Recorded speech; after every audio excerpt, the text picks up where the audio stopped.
تكم عشان تبلغوا مساعدة طبية. لكثير من معلومات كي تتصل بوزارة الصحة في رقم المجاني 6666. مع راديو سنقوم ببث برنامجك عبر مواقع متعددة مثل واو، أويل، كواجوك، يامبيو، بور، رنج، ملكال وباليت، وبيضمن أقصى قدرة من التغطية والتأثير. التواجد الإقليمي بتمتد بصمة آي راديو إلى ولاية غرب وشمال بحر الغزال، غرب والاستوائية الوسطى، جونغلي، أعالي النيل ووراب. من خلال التعاون مع آي راديو يمكنك التواصل مع المجتمعات المتنوعة والجماهير المستهدفة في المناطق ديل.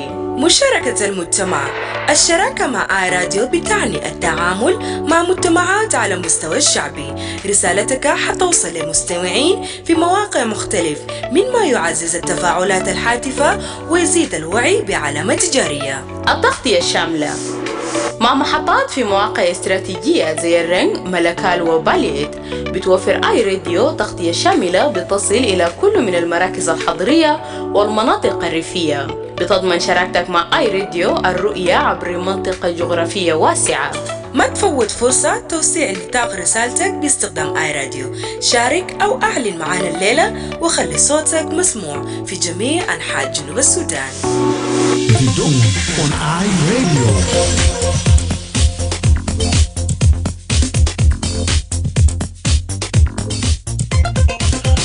Right, a very good morning to you and welcome to the second hour of the Dawn program here on iRadio, a live broadcast from the capital, Juba. I'm your host, Emmanuel Joseph Akile, and today is Tuesday, the 13th of May, 2025, coming to 18 minutes now after the hour of 7 now. In the second hour of the Dawn, we're going to talk about empowering girls and women to resist exploitation and violence. Women and girls in South Sudan encounter significant challenges, including high rates of gender-based violence, or GBV, access to education, and also deeply rooted social and cultural barriers. Now, these obstacles hinder their ability to fully participate in society and achieve economic independence. When women and girls are equipped with the tools to resist exploitation and violence, it enables them to become leaders and bring change within their communities. So to shed more light on this topic, I'm joined live from the studio by two guests, Amer Ruben Nial, gender activist and social worker, and also Maulana Stephen Nichar, lawyer and Secretary General of the South Sudan Bar Association. It's good to have both of you in the studio this morning. Welcome to iRadio. Thank you. Yes, let me start with you, Amer. What are the most pressing forms of exploitation and violence that girls and women really face in South Sudan today? Thank you, Emmanuel. So when we look at the exploitation and violence in South Sudan, we need to look first, what is the exploitation, first of all? What does it involve?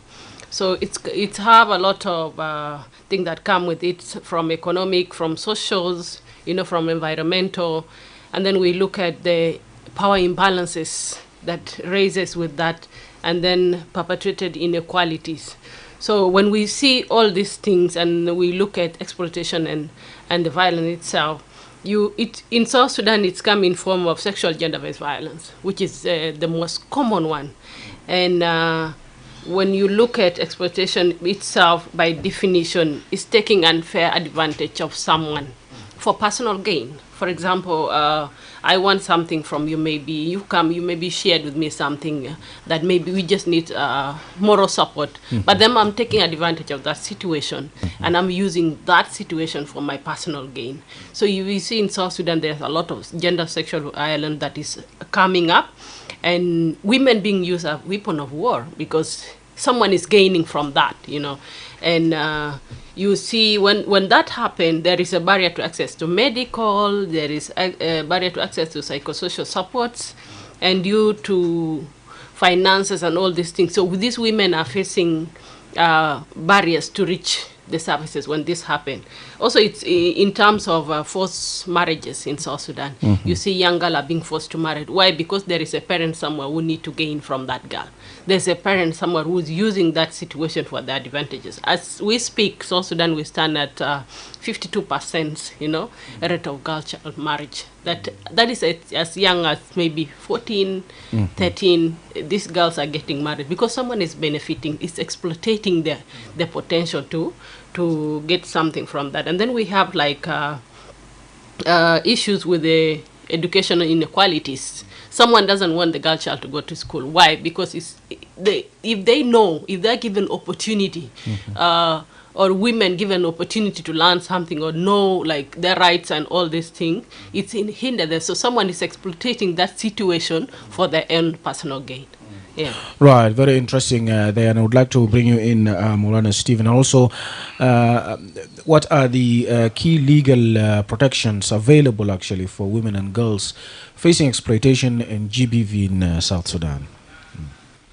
The key legal protection of the woman and girl in South Sudan are enshrined in the Transitional Constitution of South Sudan 2011, which give the woman the right to be protected from exploitation, and also give women affirmative action in the Constitution. Also, there is a laws that protect women, such as Child Act, which protect a woman, especially the child girl, under Article 26. It gives protection to the child girl. Also, when you come to the penal code under section 247, we talk about the rape, and it gives also protection to the woman, especially those who are still under 18 years. All the criminals law also, they protect women, especially the Criminal Procedure Act 2008, which gives special protection to the woman, and stated that when a woman is arrested, they have to be in a separated cell, and they have to be protected and given all their rights according to the law and according to the Constitution. Right, and what would you add in that regard, since he's mentioning some of the legal process to bring to justice the perpetrators? Yes, as Molan has mentioned, these laws are there. Yeah, they're in writings, but I don't think they're followed, because after I've worked as a social worker for long in South Sudan, and when these cases happen, especially he mentioned a rape case, it's not followed like what the law said. You know, there is a customary courts, you know, that ignore the national laws that support women. You know, they come in there and they make it hard for survivors to get justice. And when one survivor does not get justice, it hinders the other one to report. So people keep quiet. The stigma continue, and this affects the women and girls in the community. Yeah. And now, Maulana, what do you think can be done in that regard, especially to ensure that the laws are respected and implemented, and also comparing the customary law and also the national, looking at the constitution as well? Yeah, as it has been mentioned by my colleague in the studio, Amer. Yeah, the law is not followed because people, they don't know their right. Like if there is rape cases, these rape cases, it has to be reported to the authorities. When it has been reported to the authorities, the case should be open, and the victim should be get treatment, and the criminal should be get to the court. In South Sudan here, the good thing is that we have a gender-based violence court in Juba, in child court. This special court was being created to protect the woman and to bring the perpetrators to get their justice. And there is a good cases which has been convicted by the judges, and they are now in the prison. Some of them has been jailed for 10 years, some for 7 years, some for 15 years, according to the nature of the crimes. So let our people be aware that if there is any cases of gender-based violence or woman exploitation or rape, let it be reported to the authorities, and the investigation should take place. After that, the perpetrators should get their conviction in the court. So let us not keep quiet. Let us not afraid from the law. The law is for everyone. The law is for women. The law for every citizen to get their right. And Amer, what do you think can be done for all of us to respect the law, and especially when it comes to exploitation and GBV? What can we all do together to ensure that we adhere to what the law says? I think we need to raise awareness on our rights. There are people outside there who don't know that being beaten, by your partner is an abuse, for example. And even emotional abuse also happened, because when we talk of GBV, we think of women being beaten by men, but also the women who abuse men, that is psychological also, an abuse. So we need to talk about this. We need to raise awareness, we need to create, even if we localize it, we bring it to the grassroots level, so that the common person can know what the law said and what the customary law said. And we also need to talk to community leaders, especially those ones who are at the customary courts. Those ones, we need to talk to them and bring them to light, because it's a change that is coming rapidly. But we need to take them in the face that they need to understand. Yes, this is what our customers say. This is our culture said. But we have this one, what the country law said. And where do we belong? We belong to the big umbrella of the laws of the South Sudan. So we need to talk a lot about it. We need to raise awareness, and we need to dialogue with the community leaders. Right. Yeah. And also, Amer, how do social and cultural norms contribute to gender-based violence and exploitation? Looking at our norms and also our culture as well. Yeah. So if you look at our norms, they normalize violence. Yeah. It's seen as a discipline or way of disciplining your wife, your child, maybe your neighbor, or a stubborn girl in the area that was raped by a gang group because she is big-headed. So the community normalized this one. They think it's okay, it can just happen. So no one is held accountable for what they have done. And if no one is held accountable, they go and redo what they have done. So that's one thing our cultural norms have normalized that should stop. Yeah. And then we look at patriarchal gender roles, where you see men make decisions all the time. Women are not allowed, because it's marriage of my daughter, maybe, for example, and I'm excluded from making this decision. Some girls in the grassroots level, you see, it is her marriage, but she does not even have an idea, So this need to stop. Everyone should be involved in something that concerns them. Yeah. Wow. So our culture need to stop this thing. When we look at bride rights being commodified, like the girl, there is a price on a girl. This is heavy for both of them, because the young man getting married, it's hard for him to get this bride price of 500 cows. And the young girl being married off like that is going to be used as a property for this man, because he lost his resources on her. So anger will usually come. That is something we cannot avoid. So it's something that our culture has normalized, but it's something that we need to talk about. It's affecting both genders here. It's not only for the girls alone. And then we have a lot of stigma around sexual violence. Survivors are just being called names. No one wants to talk about them. So families the family honor come first. When there is sexual violence case in the family, they see, if we talk about it, what will people think about us? So it is normalized, and people keep quiet with it just to protect the family names. A lot of things, and then we have a lot of things that are silencing women's voices that are normalized in the community. We need to stop. Right. And Stephen, how do customary law impact women's legal rights, and how can statutory law also be strengthened to ensure better protection from a legal perspective? Yes, customary law can significantly impact women's legal rights, often negatively, particularly in the area like inheritance, land ownership, and marriage practices. While some customary law have evolved to reflect gender equality, many continue to discriminate against women. This impact is particularly pronounced in the areas where customary law remain source of legal authority, often regarding to the disparities in the access to resources and opportunities for women. The customary law impact on a woman, especially in the area of inheritance. Some communities are depriving women to inherit from their parents, from their spouse.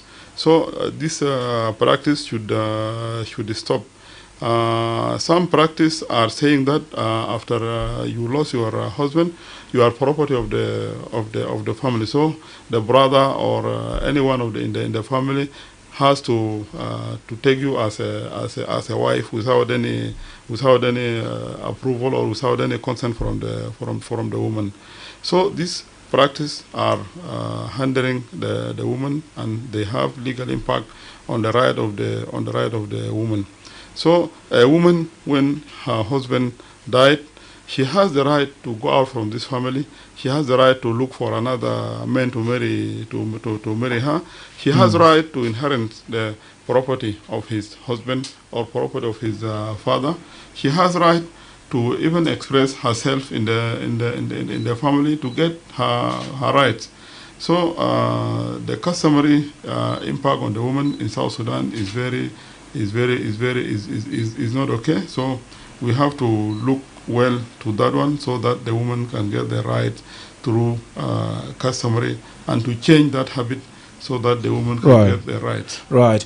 And I mean also, if you can add something on that, but I also want to ask you, what training or program do you really suggest to encourage women and girls to refuse exploitative offers? You earlier talked about, for instance, someone wants something, needs help or support, but then in return, the other side takes advantage of the person, especially women and girls. So what programs or trainings do you think can be done, or anything that can support them to refuse such acts especially from men and boys? Yeah, thank you, Emmanuel. I just want to get back a little bit on what Malana have said about wife inheritance. Yeah, sure. And even property inheritance. We have seen in this country there's a lot of, when the husband died, first thing they will do is point fingers of the women, like she did something. The guy cannot just die like that. She did something. They accuse her. Yeah, and the emotional abuse that come with that, that the pain that come with that, because at that point you have lost your partner, you're mourning. At that point you are being accused of things, and once, even if this brother is left to take care of the brother's wife and all those things, he will still focus on his family and leave alone the family of the late brother, because no one take care. Because we have seen children of the late, suffering in the hands of. And it's high time our culture stop normalizing this thing, and think of people as individual. Especially girl child also inheriting properties. It's not allowed. They say like, oh, this one doesn't have a son, who is going to inherit your properties, which is, they're all human beings, they're people, And when we come to programs that we could suggest for women and girls to refuse exploitative offers, for women, I think one thing I can tell them is that you need to recognize an abuse when it's being presented. Because not everyone you go and talk to and taking advantage of you at that time is your friend. Not everything that comes to you because you have gone to ask for favors is love, We need to differentiate those two things.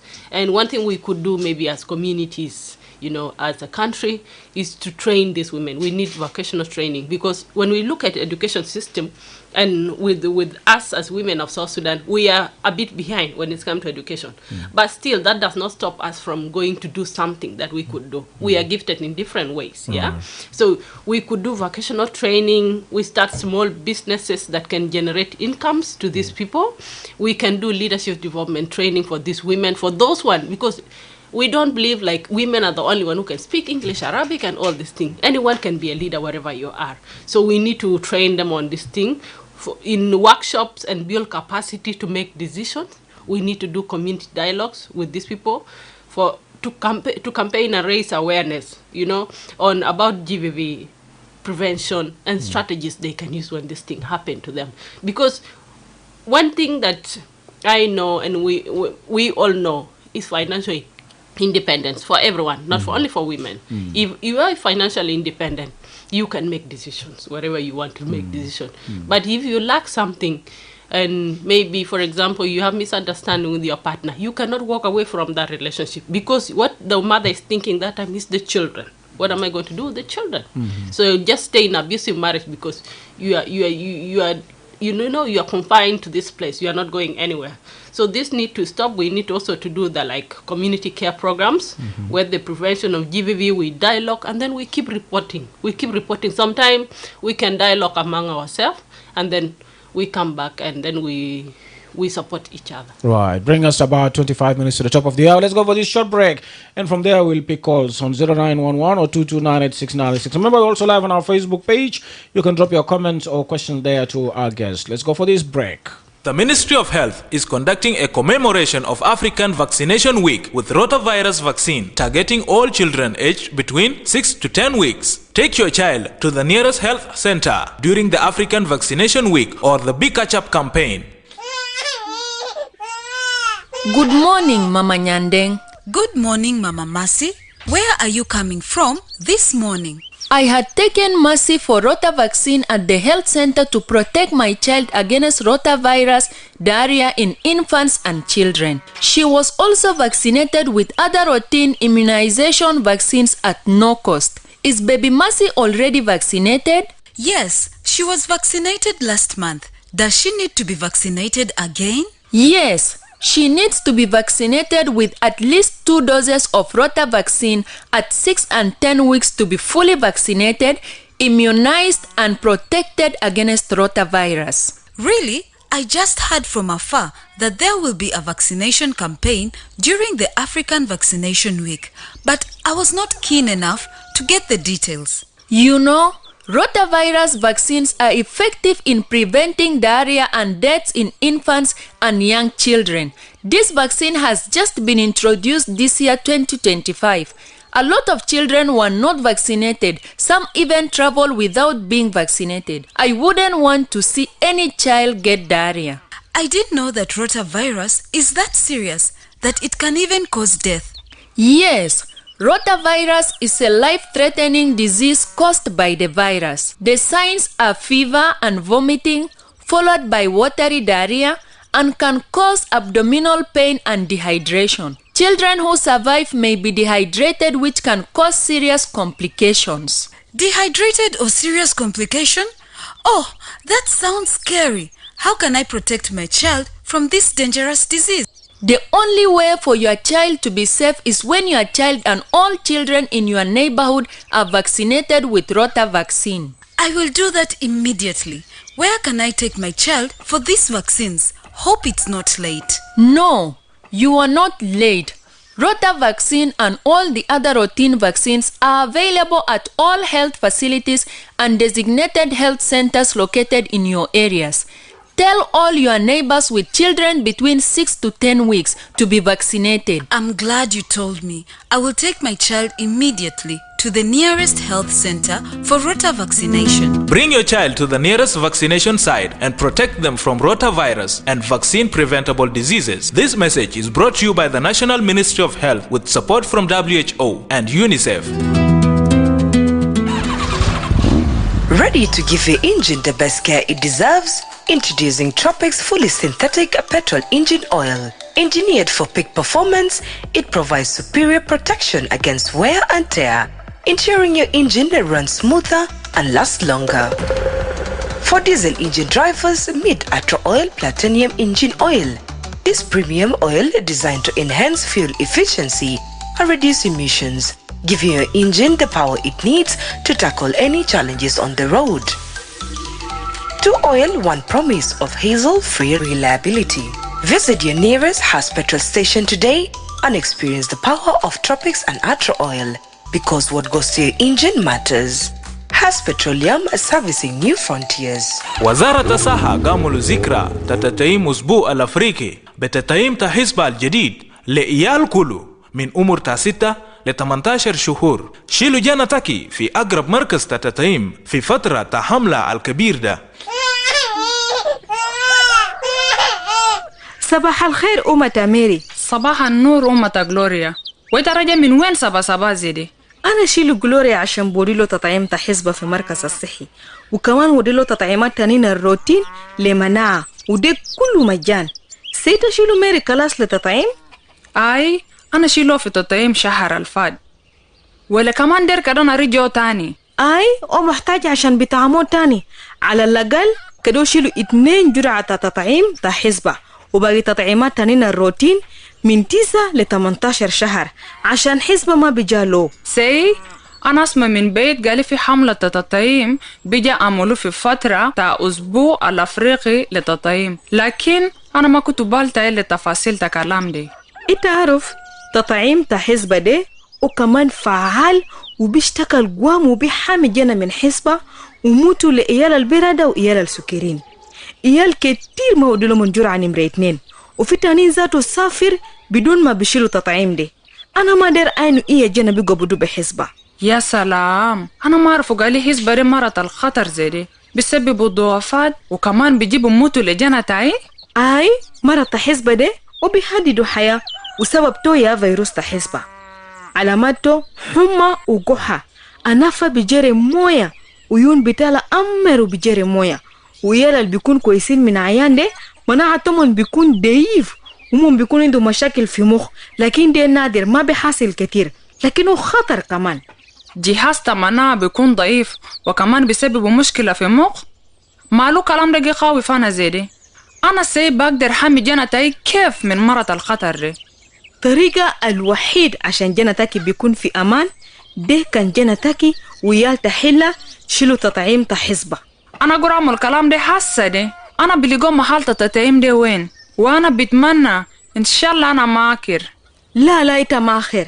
تطعيم حسبة دي وتطعيمات تانين الروتين دي كله متوفر في مركز الصحي ومحلات الخصصوا لمركز الصحة في حلتكم. وريلو كل جيراناتك الإيال تمن من 6 ل 59 شهر عشان بيشيلوا إيال تمن في تطعيم. أنا مرتاح عشان أنت وريلي أنا خبر ده. أنا بشيل جنتي حاسي لأقرب مركز الصحي للتطعيم عشان هو بيلقوا تطعيم حسبة دي. جيبوا جنتك في أقرب مركز تصحة عشان يتبهاميو بتطعيم من حسبة وأيانات تانين، وبعد تطعيم بوديلة كريت وكدتا حافظوا تمام كدتا استمر دو جنا أليندو حسبة دي وكدتا وديلو أكل الفوق غذاء تمام. الرسالة دي جالتكم من وزارة الصحة بمساعدة من WHO ويونيسيف. You're tuned in and locked on to the eye of South Sudan and it's a brand new dawn. مرحبا بك مرة ثانية مستمع راديو في كل مكان. ده الوقت اللي نرفع فيه المكالمات، بنتكلم عن تمكين الفتيات أو البنات والنساء من مقاومة الاستغلال والعنف، وده طبعا من مقاومة بتاع، وده بتواجه طبعا البنات والنسوان في جنوب السودان تحديات كبير بما فيه ارتفاع معدلات العنف القائم على النوع الاجتماعي وصعوبة الحصول على التعليم وحواجز اجتماعية وثقافية متجذرة. اثنين ضيوف معي في الاستوديو، أمير ومولانا ستيفن. اي راديو. Good morning. Yes, good morning. David Magog from WOW. David Magog from WOW. Welcome. First of all, let me welcome your guests in the studio. I would like to ask them 2 questions, but I want to dismiss one point from there. What is so-called death? It is for all the gender. It doesn't fix a side that the man can die before a woman or whatsoever. So that complaint is being raised by women several times. Can we just pray to God for anybody who can go first before anyone, because it's not the big victimized? That is one complaint. Now, when we come to the question, those who are making GBB, you always talk over the radio and you don't go exactly to the remote areas whereby such problems now are rising and they are not being reported. Do you have an awareness team that do go to the chief traditional leaders and so forth so that you convince them in a correct way that they can understand it? This is number 1. Number 2, there are even lawmakers that can violate it and they marry those girls who are still underage. In your presence as Molana, what do you do about such in front of? Because the law says that everybody is equal now in front of law. But some are being violated forcefully without anything that you people cannot talk about it. Lastly, is about the reporting system. If you can report and maybe the case is taken to the police, sometimes people are being threatened until you just leave the case. What do the laws talk about this? Thank you. All right, thank you, David Magog. iRadio. Good morning, Emmanuel. Yes, good morning. It's Jangding. Jangding and Wow, welcome. Thank you. Actually, my greeting to the guest. And when we talk of the one point that catch my attention and I need to talk about it is the issue of inheriting a woman. And actually, they have elaborated it more. And I want to tell them that most of the things they are brought up in it are not true. Because I'm from the tribe who inherit women. You know, they say that woman is inherit the resources of the men are inherited, women will remain suffering.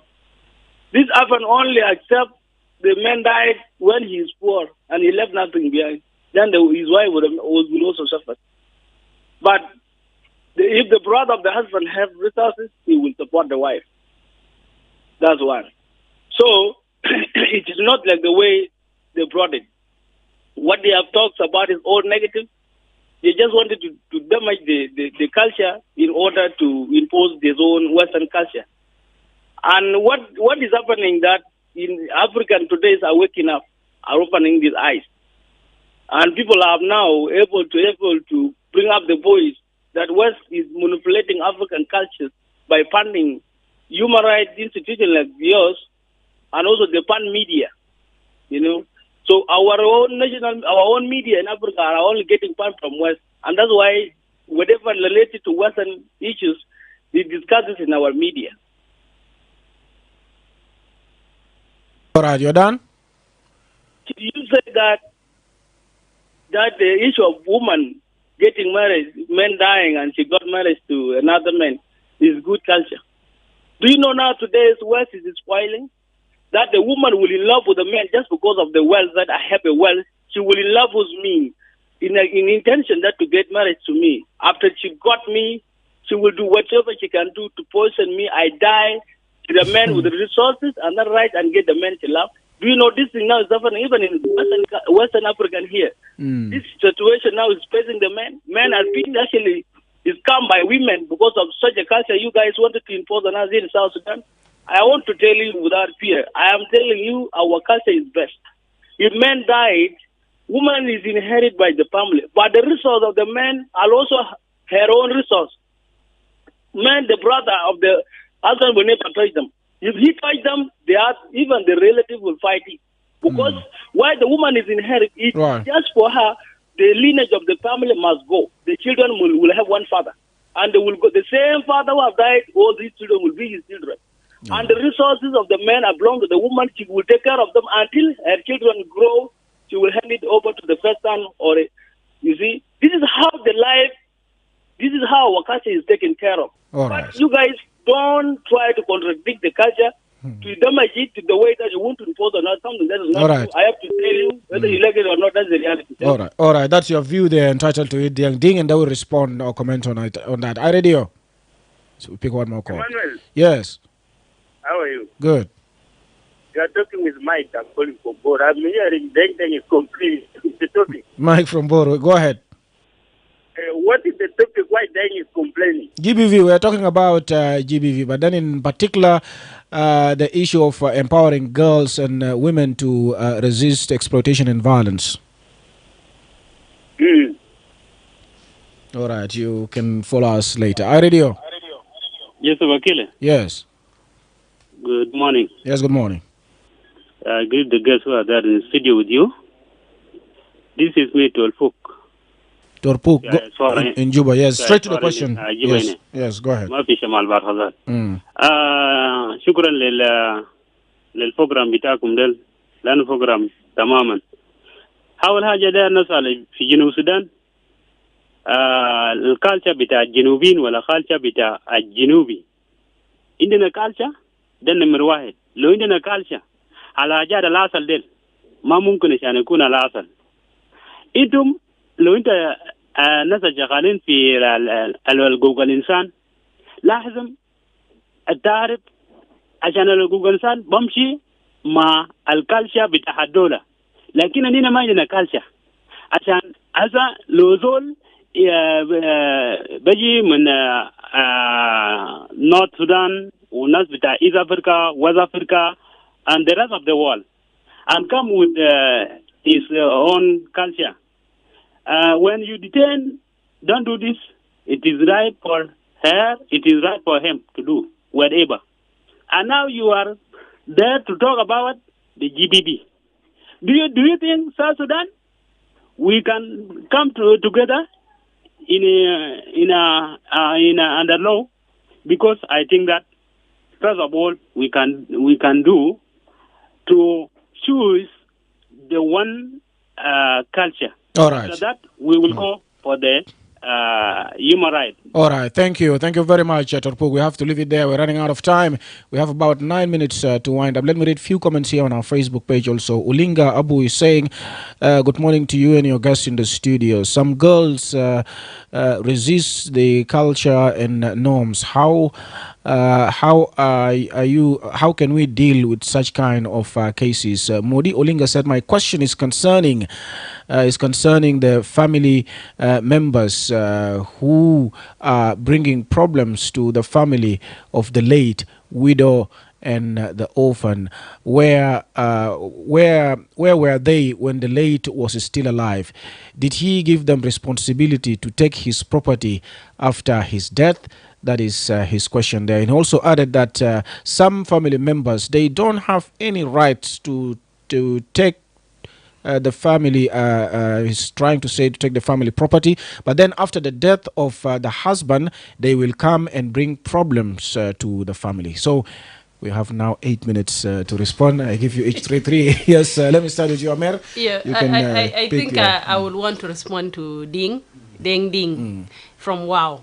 I think he said he's come from the culture that does inheritance. I think all of us South Sudan does inheritance. There's no one culture that is, taking that pride. And he's saying that inheritance is said to be negative. We did not say inheritance is negative.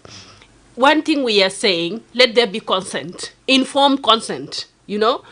What informed consent is, try to define what this inheritance is. Why are we inheriting? Like he says, the continuation of lineage.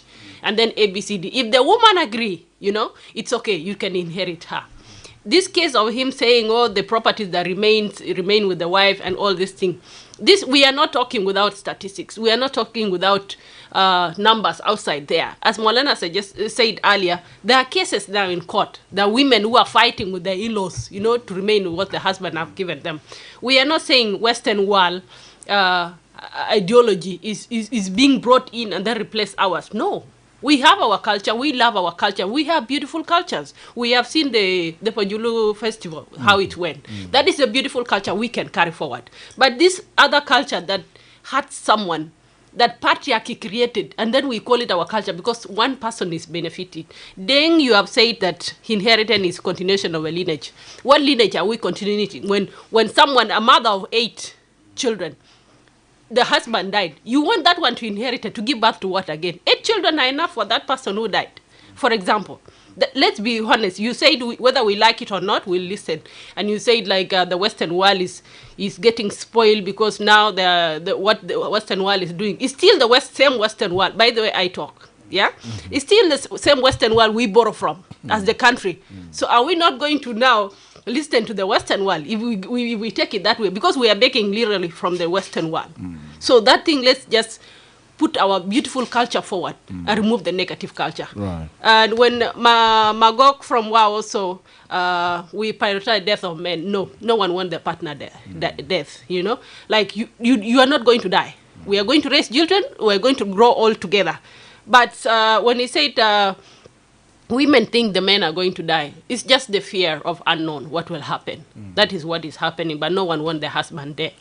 And then the GVV to the grassroots, yes, we are doing a lot of, there are like CBOs, community-based organization, that are talking about GVV in the communities. They are doing awareness, they are doing door-to-door awareness, they are doing radio talk shows, they are doing even hotlines and all these things, so that people report to GVV cases. I know the reporting system is there, people report, but then we have people who are stronger than all of us.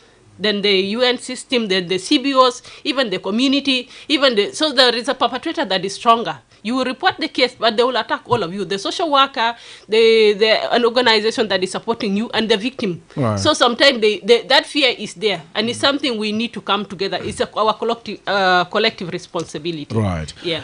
يس مولانا برضو أنا بفضل إنه ممكن تجاوب برضو بالعربي في بعض من الأسئلة ده وتربوك برضو سؤال إنه هل لنا ثقافة ولا لا وفي بعض من الأسئلة اللي برضو جاوب اللي أنت تقدر تجاوب عليه تفضل. يا أنا هتكلم بسرعة كده أجاوب على ماجوك في كلام بتاع إنه الجندر بيز فايلنس ما قاعد يوصل الريموت اريا وأنا بقول له إنه النشاطات شغالين إنه الأنشطة بتاع محاربة العنف ضد المرأة وحماية المرأة وكده. الحاجات ده شغالة، والراديو تو اللي احنا قاعدين فوقه حسي ده واحد من البرنامج الشغال عشان يعملوا توعية للناس، وفي منظمات كتير شغالة عشان يكون في توعية للمجتمع في حاجات بتاع الاستغلال الجنسي والعنف ضد المرأة. برضه هو يتكلم عن انه القانون قاعدين يخترقوا من الناس اللي قاعدين يعملوا القانون او من القانونين. انا بقول له الكلام ده صح، ولو في اي خرق للقانون لازم يكون في ريبورتنج، لازم يفتحوا بلاغ. وده بدايه انا قلت له قبل، الناس لازم تكون واعيه في حقوقها. لو حصل اي خرق من اي زول، سواء كان وزير او برلماني او قانوني او واتس ما في زول فوق القانون، فمن حقكم انه تمشوا وتعملوا له ريبورت ويتم اخذ حصانه بتاعه وبيمشي للمحكمه، حتى لو كان جنرال في الجيش او واتس ما في زول فوق القانون. هو برضه قال انه القضايا قاعده تروح في الاقسام او في المحاكم، وانا اقول انه الناس تكون واعيه في حقوقها. لو القضيه حتى لو راح وانت لسه مواصل في حقوقك بيتم عمل محضر بديل والقضيه بيمشي. الناس ما تستسلم في حقوقها، الناس تواصل في نضالها من اجل حقوق بتاع المراه، ومن اجل عدم استغلال المراه، ومن اجل محاربه العنف ضد المراه. دين زميلتي أمير جاوب على لو تور ويتكلم عن ثقافة الجنوبين. هل عندنا ثقافة؟ نعم عندنا ثقافة، وثقافة بتاعنا ثقافة شايعة، ثقافة كويس، ثقافة بتتكلم إنه لازم نكرم المرأة، لازم ندي المرأة حقوقها. ولكن الثقافة اليومين دل هي الثقافة اللي قاعدة تقول إنه ما يدوا مرأة حقوقها، ما ترث من أبوها، ما ترث من أمها، ما ترث من زوجها. ده الثقافة اللي ما دايرينه، إن هنا متساويين كبشر، وبالتالي المرأة عندها حق ترث من راجلها كوريث الأول، وكذلك عندها حق ترث من أبوها كزي وزي أي جنة من الوالد ده، وعندها حق إنها تشيل حقوقها في مكان عملها أو في أي محل تاني زيها وزي أي إنسان. Alright, I give you each 30 seconds for your last message. رسالة أخير بكل اختصار في 30 ثانية مولانا ستيفن. I will say that let us promote gender equality in South Sudan. Let us strengthen the legal framework to protect the woman and avoid the gender-based violence. Let us support the survivor and let them take the right through the law, and let us educate the public about the right of the woman and to avoid the gender-based violence in the community. And lastly, let us empower our women and give them the rights. All right, Amir, yes. I think what I can say is that we need to accept that we have a problem, and we need to report this problem. We need to talk about it. We need to raise awareness about it. And to young girls outside there, you need to differentiate between exploitation, between relationship, between love, and all these things. You need to differentiate. Not everything that glitter is gold. So we need to understand our rights. We need to know which one is not, so that we know where to report. And please, please report anything that you suspect that to be abused for you. Right. All right, thank you very much, Amir Rubenial, gender activist and social worker, and Maulana Stephen Nyichar, lawyer and Secretary General of the Bar Association. Thank you both for joining us on the Dawn today. Hope to have you again in the near future. Thank you. Right, with that, we have come to the end of the Dawn edition for today. Join us again tomorrow morning at the same time to get the latest on what's happening in South Sudan and beyond the borders. Up next, news in Arabic. On behalf of the Dawn team, Paulina Ate, Awan Moses, Darlington Moses, and producer Barry Johnson, this has been Emmanuel Joseph Akile. Do have a good day. We meet again tomorrow.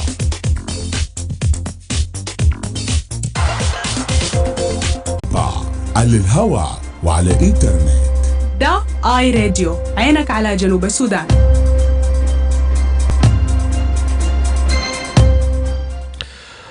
صباح الخير، اهلا ومرحبا بكم. ده زمن نشرة الاخبار من اذاعة آي راديو في جوبا، ولكن بنبدا باهم العناوين.